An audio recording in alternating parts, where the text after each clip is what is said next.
Traditionally, lifters tend to perform around 3 to 4 sets for each exercise in a workout. However, is this ideal, or should we be performing more or less sets than this? And should you perform a different number of sets in different contexts? In this video, we will try to answer these questions. First, we need to understand why we even organize training into sets in the first place. Well, what stimulates muscle growth in the first place is stressing a muscle via dynamic contractions. This is achieved by lifting close to failure with resistance training within the approximate 5 to 30 rep range. And once we reach a point of failure, or reasonably close to failure, we fatigue and stop lifting. We then rest for a short while to recover and repeat. And each of these series of reps close to failure is what we know as sets. So essentially, each set can be thought of as one unit of training stimulus. We can also make each unit more stimulative via manipulating rep ranges, technique, proximity to failure, exercise selection, and so on. But these are topics for other videos. However, what we now want to know is how many sets are best to maximize muscle growth.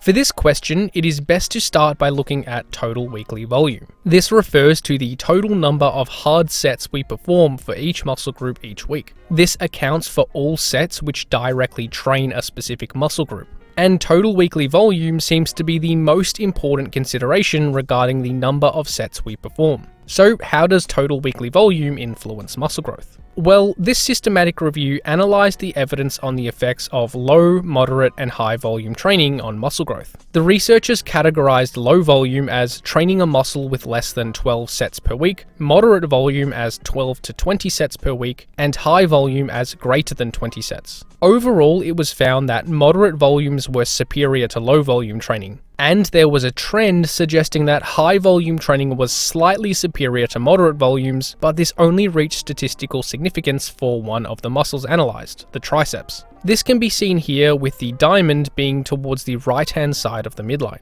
So I think the most logical assumption is that there appears to be diminishing returns regarding the effects of volume on hypertrophy. Training a muscle with more volume does seem to result in superior growth in most cases, but each additional set yields less additional growth. And the point at which diminishing returns begin to become significant is probably around 20 sets per week on average. So, should we just perform as many sets as possible to maximize growth? Well, yes and no. While muscle growth does seem to benefit from higher training volumes, there are other factors which are likely to limit how much volume we can train with. There are 3 primary factors which are likely to limit training volume beyond what our muscular system can benefit from.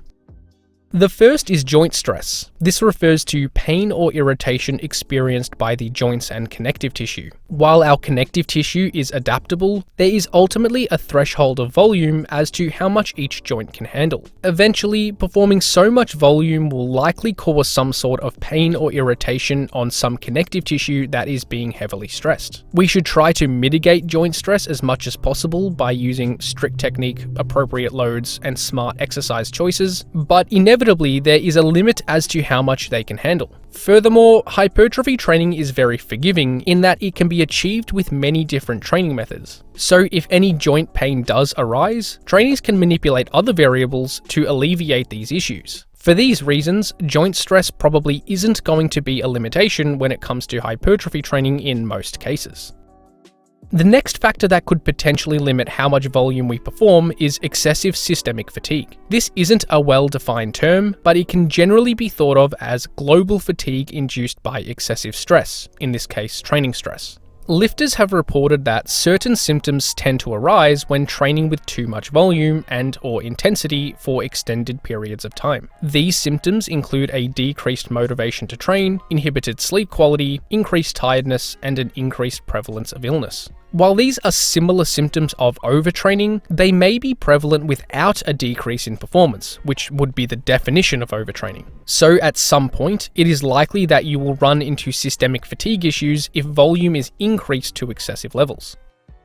And the last potential limitation for volume is practical constraints. This refers to how much time and effort you are willing to dedicate to lifting each week. Most people don't have unlimited time to train each week. And even if we do, most of us probably have other things we want to do throughout the week too, not just lift in the gym. So in most cases, volume will be limited by how much time we have to train or how much time we are willing to train each week. And this is the most likely factor to limit weekly volume in the majority of people. So overall, more volume tends to be more effective for muscle growth. However, we can't just perform an infinite number of sets per week, as there are physiological and practical limitations. So essentially, trainees should probably aim to perform as much volume as possible within your individual constraints. And most of the time, this will likely be due to time limitations as opposed to joint stress or excessive systemic fatigue. Another consideration regarding total weekly volume is what I like to call volume allocation. This refers to how we distribute our volume between different muscle groups. Since we are limited by volume to some extent based on the factors we previously discussed, we want to distribute volume in a way that is most relevant. In most cases, our volume should be distributed in the following ways. More volume should be performed for the muscles which are a high priority to you. This may include muscles which are less developed relative to the rest of your physique, or muscles that you simply want to emphasize. Performing more volume for these muscles will usually result in a faster rate of growth. And in opposition, less volume should be performed for the muscles which are a lower priority to you. This may include muscles which are already well developed relative to the rest of your physique, or muscles you aren't as concerned with emphasizing. Performing less volume for these muscles will usually result in a slightly slower rate of growth. For example, let's say someone wants to prioritize the biceps, triceps, and back, and wants to de-emphasize the glutes and hamstrings, and all other muscles are a moderate priority. This person may want to distribute their volume by performing more sets for the biceps, triceps, and back, and fewer sets for the glutes and hamstrings. And all other muscles are performed with a moderate volume. Alternatively, let's say someone wants to emphasize the glutes, hamstrings, and quads, but chest and arms are a low priority. This individual may train the glutes, quads, and hamstrings with a higher weekly volume, and the chest, biceps, and triceps with less volume. And again, the other muscles are trained with a moderate volume.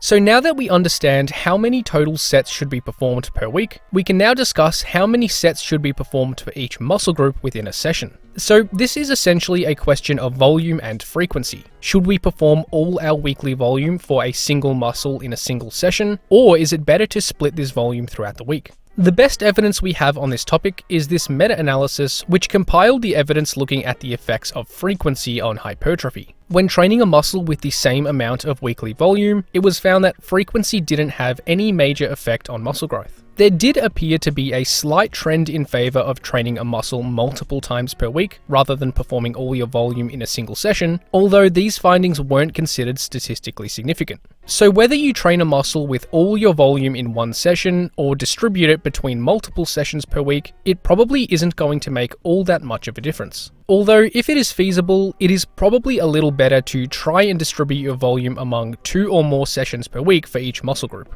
But more importantly, frequency will influence how many sets you perform for a single muscle group within a workout. And this mainly comes down to practicality and logistics. What days do you want to train which muscles on, and how frequently do you want to hit each muscle group? For example, let's say someone wants to train each muscle with 10 sets per week. They may train the upper body twice per week with 5 sets each session, and the lower body twice per week with 5 sets each session. Alternatively, they may train 3 times per week, hitting the chest and back with 10 sets on one day, the quads, glutes, and hamstrings with 10 sets on another day, and the arms, shoulders, and calves on a third day with 10 sets each. In either case, the same total weekly volume is performed, just the training split differs. Another consideration to decide how many sets to perform is based on how many exercises you train each muscle with. You could perform all your volume for a muscle group with one exercise, or you could perform multiple exercises with fewer sets. But which is best for muscle growth, and how many exercises should we train each muscle with? This was explored in this study, which compared the effects of training muscles with 1 versus 3 exercises, with the same total weekly volume. 22 previously trained young men performed full body resistance training 3 times per week for 9 weeks. Subjects performed 3 sets of 8 to 12 reps with 1 exercise for the chest, back, biceps, triceps, quads, and hamstrings each session. Half the subjects performed the same exercises each session, while the other half performed a different exercise variation training the same muscle group each session. For example, the chest was trained with the flat bench press each session in the non-variation group, while the flat, incline, and decline variations were performed for the chest in the variation group. It was found that both groups saw increases in overall thickness of all muscles measured, although there was a consistent trend for the variation group seeing slightly superior growth, shown in the orange. So how many exercises should we train each muscle with? Well, this depends on which muscle group we are referring to. In general, we probably want to split our volume between at least 2 different exercises for most muscle groups, and possibly 3 or more exercises for some other muscles. If you want to learn more on this topic, I will link a video in the description which goes into more detail. But as a quick overview, this table provides a general summary for the key movement patterns that are recommended to train each muscle group throughout the week to maximize muscle growth. And as we can see, some require more exercises to train all regions of the muscle, such as the delts, while other muscles may only need 1 exercise to train all regions, such as the biceps. So now that we have our weekly volume in place and how many sets we are going to train each muscle with each session, we can now work out how many sets we should perform for each exercise. As an example, let's say a lifter wants to train all upper body muscles with 12 sets per week and all lower body muscles with 9 sets per week. They have decided to train 5 times per week, training the upper body 3 times and the lower body 2 times. Each muscle group is trained with multiple exercises throughout the week, with each exercise biasing different regions of that muscle group. For example, the delts are trained with 3 different exercises to bias the front, middle, and rear portions. In order to accumulate 12 total weekly sets for each upper body muscle, each exercise is performed with 4 sets per session. The lower body is trained with 3 sets per exercise to accumulate a total of 9 sets for the quads, glutes, and hamstrings, apart from the calves, which are trained with 4 to 5 sets each exercise. Another hypothesis worth considering is if there is a maximum number of sets that can be performed for a single exercise. We typically perform 3 to 4 sets for most exercises. However, is it viable to perform 5, 6, 7, or even more sets for a single exercise in a session? Or are we better off sticking with fewer sets and adding more exercises? This study didn't aim to directly explore this topic, but we can use the results to make some inferences. 23 men with an average of 3 years lifting experience performed a training protocol using the same exercises, sets, and rep ranges 4 times per week for 8 weeks. However, half the subjects performed all sets in a single workout, while the other half performed half the sets in the morning and the other half in the evening, training twice per day. As we can see, the group training once per day performed 8 sets for most exercises and even 16 sets for the leg curls in order to match volume between groups. And it was found that both groups experienced similar increases in thickness of all muscles measured. So it seems that performing more than the traditionally prescribed number of sets is probably completely fine for the purposes of muscle growth. However, we also need to keep the previously mentioned number of exercises in consideration too. Ideally, you would want to ensure you are training a muscle with multiple exercises as the first method of accumulating volume. However, if you are already training each muscle with a sufficient number of exercises, then it is completely viable to simply perform more sets with each exercise, if you want to increase weekly volume. Taking all this information, let's now establish some practical recommendations. The number of sets we perform for each exercise in a workout is dependent on a number of variables. The first and probably most relevant is our weekly volume. The total number of sets we perform for each muscle group each week is going to have the biggest overall influence on muscle growth in this discussion. It seems that more volume is usually beneficial for muscle growth, but follows the diminishing returns principle. The amount of volume you train each muscle with will be based mostly on time availability and which muscles you want to prioritize over others. Then once you have established how many sets you are going to train each muscle with per week, it is a matter of how you're going to distribute this volume throughout the week. The exact frequency and distribution of volume doesn't seem to make a major difference for overall muscle growth, but we probably want to try and hit each muscle at least twice per week for maximal growth. Again, how you distribute volume throughout the week mostly comes down to practicality and logistics.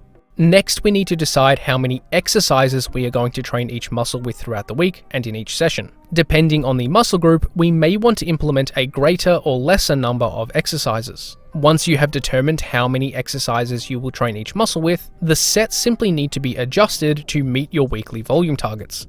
So ultimately, the number of sets you perform for each exercise should be seen as a product of other variables. This can then be manipulated in conjunction with frequency to influence total weekly volume. Thanks for watching, and hopefully you got something out of this video. Check out flowhighperformance.com for online coaching, training templates, ebooks, and more.